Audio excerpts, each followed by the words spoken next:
तर कालचं याचं काय, काल रात्रीचं गॅसचं याचं आपण गेलो होतो स्पॉटला, असं कळलं पारोळा स्पॉटला. त्याचं कोण गेलो होतो मी इथनं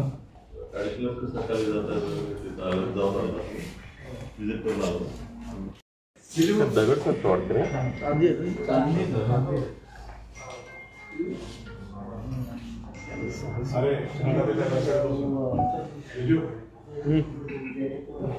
काय एक मिनिट.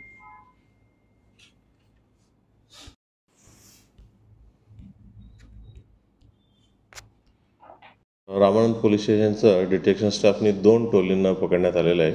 एक टोलीतलं एका माणसाला पकडलं आहे, त्याचं नाव आहे सागर शिवराम डोईफुडे. त्यांच्याकडनं 6 गुन्हे घरफोडीतले गुन्हे उघडकीस आणलेलं आहे आणि त्यांच्याकडं 10 तोले सोने म्हणजे 100 ग्राम सोने आणि 650 ग्राम चांदी जप्त करण्यात आलेलं आहे. आणि तसंच दुसऱ्या टोलीमधलं 4 आरोपींना अटक करण्यात आलेलं आहे. 4 आरोपींचं नाव आहे नितेश जाधव, दीपक विनोद अडाले, रवी भगवान सोनवणे, अनिल उर्फ मारी भगवान सोनवणे असे 4 आरोपींना अटक करण्यात आलं. 4 आरोपींकडनं 2 घरफोडीतलं गुन्हा उघडकीस आणलं आणि त्याच्याकडनं LED TV आणि इतर साहित्य जप्त करण्यात आलेलं आहे. एकूण सर्व मिळून 8 लाख रुपये किमतीचं सोने, 60,000 रुपयाचं चांदी आणि 10,000 रुपयाचं LED TV आणि इतर वस्तू जप्त करण्यात आलेलं आहे.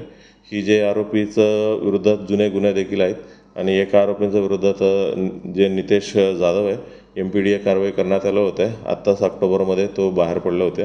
बाहेर पडल्याबरोबर तो घरफोडी करायला लागलेला आहे. आपण नेहमी जे गुन्हेगारांना चेक करायचं आमचं अभियान चालू आहे, ते चेक करत असताना म्हणजे ही गुन्हे उघडकीस आलेलं आहे. आरोपींकडून काही आणखी इतर गुन्हे उघडकीस येण्याची शक्यता ही प्रयत्न चालू आहे. आणखीन काही इतर गुन्हे इतर पोलीस स्टेशनच्या हद्दीमधलं काही उघडकीस येतील का त्याचे प्रयत्न चालू आहे. गांधी तीर्थ, निसर्गाच्या सानिध्यात महात्मा गांधींच्या जीवनावरील जगातील पहिले मल्टीमीडिया म्युझियम. आजच भेट द्या. गांधी तीर्थ, जैन हिल्स, जळगाव. अधिक माहितीसाठी www.gandhifoundation.net वर व्हिजिट करा.